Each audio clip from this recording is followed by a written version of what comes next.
মাটিতে, আকাশে বা সমুদ্রে কোনো জায়গাতেই ইরানকে মোকাবেলা অসম্ভব। ইরানের এমন দাবি কাঁপিয়ে দিয়েছিল যুক্তরাষ্ট্র থেকে শুরু করে পশ্চিম। এর মাঝেই দেশটির নতুন একটি ঘোষণা টনক নড়িয়ে দিয়েছে পুরো বিশ্বের।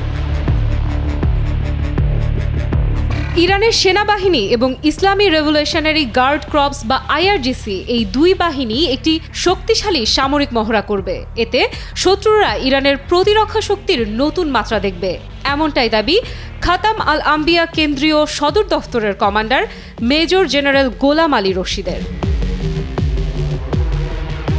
তিনি বলেন, এই মহড়া শুধু শক্তির প্রদর্শন নয়, বরং বিশ্বকে এক বার্তা পাঠানোর উপায়। এই মহড়ার মাধ্যমে ইরান শক্তি ও সামরিক প্রযুক্তি তুলে ধরবে, যা প্রতিরোধের জন্য প্রস্তুত। এটি আমাদের প্রস্তুতির পরীক্ষা। যদি শত্রু আসে, আমরা প্রস্তুত।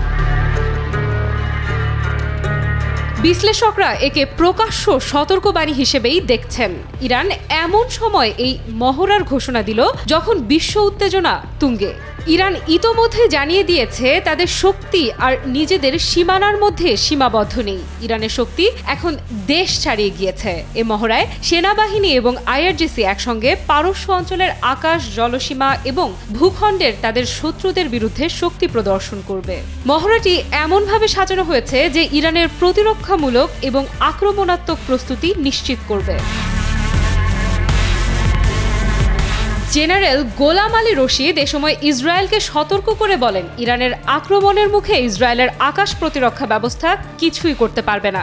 এর আগে আইআরজিসির chief commander major general Hossein সালামিও ইসরায়েলকে কড়া হুঁশিয়ারি দেয়।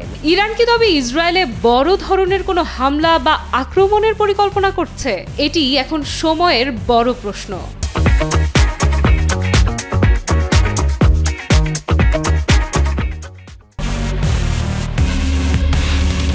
তবে ইরান কখনোই প্রথমে হামলার উদ্যোগ নেয় না বলে দাবি কমান্ডার আলী রশিদের। তিনি বলেন, তারা শত্রুর প্রতি সতর্ক দৃষ্টি রাখে, প্রতিরক্ষা পরিকল্পনা তৈরি রাখে এবং শক্তিশালী আক্রমণ ব্যবস্থা কেবল তখনই ব্যবহার করে যখন দেশটির নিরাপত্তা সংকটে পড়ে।